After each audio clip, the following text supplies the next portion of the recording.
आइए हम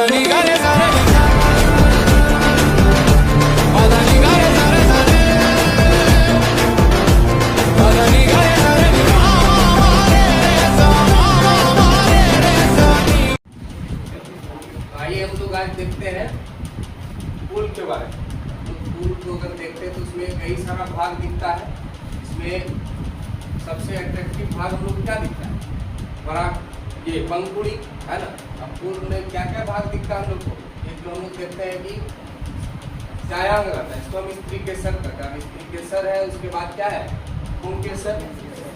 पुंकेसर उसके बाद हम लोग देख रहे हैं पंखुड़ी है, फिर पायदल, और ये जो है ये पुष्पासन। ये वाला भाग क्या है? पुष्पासन। इसमें जो नर भाग होता है पुष्प का, वो क्या होता है? उमंग। इसको हम लोग पुंकेसर भी बोलते हैं। इसमें बाकी ये जो मादा भाग है इसको छायांग। ठीक है, हम लोग पुष्प में क्या क्या भाग देखे? पंखुड़ी देखे, पायदल है, ये आपका पुंकेसर है, और स्त्री केसर। ठीक है, ये फोटो किसका है? एक सामान्य पुष्प का। एक सामान्य पुष्प का मतलब क्या हुआ कि किसी एक सामान्य पुष्प में ये सब पार्ट हम लोग को दिखाई पड़ता है। ठीक है, तो पुष्प में हम लोग मुख्य रूप से देखें क्या? 4 चक्र होता है पुष्प के।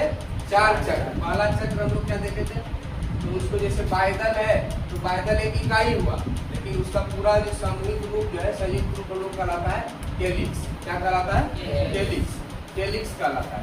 इसी प्रकार दूसरा पार्ट जो है कोरोला, जिसको हम लोग पंखुड़ी देखे थे, चमकदार होता है। पंखुड़ी क्या यूनिट हुआ, इकाई हुआ, संयुक्त रूप से उसको क्या बोला जाता है? कोरोला। तीसरा पार्ट हम लोग देखे क्या? उमंग। बाहर से अंदर की ओर अगर जा रहे हैं, ये सब पार्ट हम लोग दिखता है। फिर अगला भाग देखते हैं गाया। यहाँ पर आप समझ सकते हैं, ये जो पहला भाग लिखे हैं क्या है? पायदल। पायदल है। दूसरा भाग हम लोग क्या देख रहे हैं? पंखुड़ी, चमकदार दिख रहा है। फिर तीसरा भाग हम लोग देख रहे हैं, ये ग्रीन वाला क्या है? उमंग या पुंकेसर। चौथा भाग हम लोग का ये 4 चक्र होते हैं। बोलिए तो कौन कौन सा चक्र देखे? कैलिक्स हो गया, कोरोला हो गया, उमंग जिसको एंडोसियम बोलते हैं, बाकी है जायम। क्या है? जायम। ठीक है, आगे चलते हैं।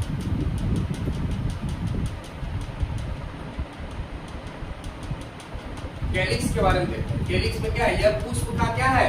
सबसे बाहरी चक्र है। क्या है? सबसे बाहरी चक्र है, जिसकी इकाई को हम लोग क्या कहते हैं?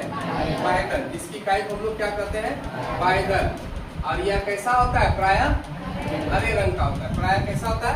हरे रंग का होता है। और यह इसका मुख्य काम है कली की रक्षा का। जब कली विकसित हो रहा होता है तो कली का आवरण जो दिखता है आपको, वो पायदल की रहता है, जो कि पुष्प विकसित होकर बड़ा हो जाता है, पायदल छोटा पड़ जाता है। तो हम लोग देखें कि ये पुष्प है, ये चारों ओर से घिरा हुआ रखता है। कौन? पायदल। तो पुष्प का रक्षा भी करता है ना। ये 2 प्रकार का होता है, एक संयुक्त और दूसरा मुक्त। संयुक्त मतलब एक दूसरे से जुड़ा हुआ, मुक्त मतलब एक दूसरे से अलग। तो पुष्प के बेस में दिखेगा कली ये पत्ता ऐसा छोटा पत्ती ऐसा संरचना रहता है, उसको हम लोग क्या बोलते हैं? पायदल। आगे चले, अगला देखते हैं कोरोला। यह किसका बना होता है? ये बना होता है पंखुड़ी का। ठीक है, और यह प्राय कैसा होता है? चमकदार, थोड़ा अट्रैक्ट करता है, मानव को भी अट्रैक्ट करता है और कीट पतंग को भी ये आपको अट्रैक्ट करता है, ताकि परागण करता है। पुष्प आता है, उसको परागण करने के उससे परागण लिया, उसने पुष्प के वर्तिकाग्र तक लेके गया, है ना। ये क्या करता है? आकर्षित करता है। और अलग अलग पादपों में इनकी आकृति क्या होता है? अलग अलग होता है। उसका अलग रंग भी अलग होता है और आकृति भी अलग अलग होता है। ये भी आपका संयुक्त दली होगा या मुक्त दली होगा। संयुक्त दली मतलब वो जुड़ा हुआ, मुक्त दली मतलब अलग अलग नहीं। और इसका आकार भी कई प्रकार, नलिकाकार होता है, घंटाकार होता है और कीपाकार। ये सब आकार का देखने के लिए हम लोग को कोरोला का आकार मिलता है पुष्प में। आगे देखेंगे पुष्पदल विन्यास। पुष्पदल विन्यास किसको कहेंगे? पुष्पदल विन्यास, पुष्पदल का जो व्यवस्था है, पुष्पदल का जो व्यवस्था है उसको हम लोग क्या कहेंगे? पुष्पदल विन्यास। ये भी कई प्रकार का होता है। हम लोग देखेंगे पहला क्या लिखे हैं, कोर स्पर्शी, जिसका किनारा स्पर्श कर रहा हो। व्यावर्तित है यानी एक दूसरे पर व्याप्त है, कोर छाती है, और दूसरा देख रहे हैं अगला ये मैक्सिलरी।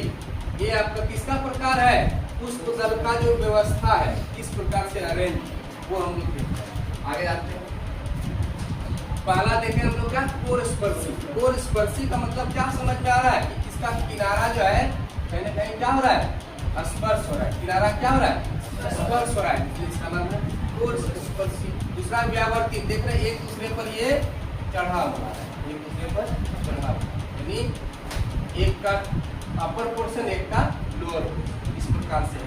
तीसरा हम लोग देख रहे हैं क्या, कोर छाती। इसमें इस दोनों का मिक्सअप है, कहीं अंदर है कहीं बाहर है, कहीं एक दूसरे पर चढ़ा हुआ है। ये आपका पुष्पदल का व्यवस्था है। और ये मैक्सिलरी देख रहे हैं, तो ये जो अक्सर आपको अपराजिता है सब फूल में देखने के लिए मिलता है। ये इस प्रकार से है, इसके ऊपर ये, इसके ऊपर ये, इसका ऊपर से एक बड़ा सा ये जो विन्यास है इसका पुष्पदल विन्यास है। आगे देखते हैं कि ये जो हम लोग कैलिक्स और कोरोला देख लिए थे, अब 4 चक्र में तीसरा चक्र हम लोग क्या देख रहे हैं, पुंमंग या पुंकेसर। हम लोग पुंमंग या पुंकेसर को देखेंगे, ये जो है मेल पार्ट है, कैसा पार्ट है, मेल पार्ट है पुष्प का। तो ये जो है इसमें मुख्य रूप से 2 भाग होता है, एक परागकोश का, दूसरा तंतु का। परागकोश, इसके अंदर परागकण रहता है, इसके अंदर क्या पाया गया, परागकण। और दूसरा भाग जो तंतु, नहीं, परागकण को हम लोग पोलन ग्रेन करते हैं, परागकोश को पोलन से, तंतु को फिलामेंट। और ये पूरे जो पुंकेसर है इसको हम लोग क्या कर रहे हैं इंग्लिश में एंडोस्पर्म, ठीक है। अब एक परागकण होता है और एक होता है परागण।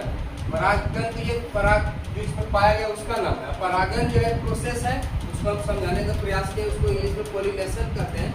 ये पुंमंग जो है इसको पुंकेसर करे, इसमें जो परागकोश में परागकण पाया गया ये निकलते पहुंचता है किस पे, जायंग पे, किस पर, वर्तिकाग्र पर, वर्तिकाग्र पर। तो ये जो पहुंचने की प्रक्रिया है इसको हम लोग कहते हैं परागण। चाहे माध्यम कुछ भी, हवा से हो, कीट से हो, पानी से हो, कुछ भी, तो ये माध्यम अलग अलग हो सकता है, लेकिन पहुंचने की प्रक्रिया को हम लोग क्या कहते हैं, परागण, ठीक है। आगे समझिए, एक अगला पार्ट हम लोग के लिए, ये जो चौथा चक्र है जायंग या स्त्रीकेसर का, हम लोग इसमें देखेंगे मुख्य रूप से 3 भाग होता है। सबसे ऊपरी भाग, किनारे वाले भाग को बोलते हैं वर्तिकाग्र, इसको इंग्लिश में हम लोग बोलते हैं स्टिग्मा। और उसके बाद जो देख रहे हैं बीच वाले भाग जो लंबा दिख रहा है पतला भाग, उसको बोलते हैं वर्तिका स्टाइल।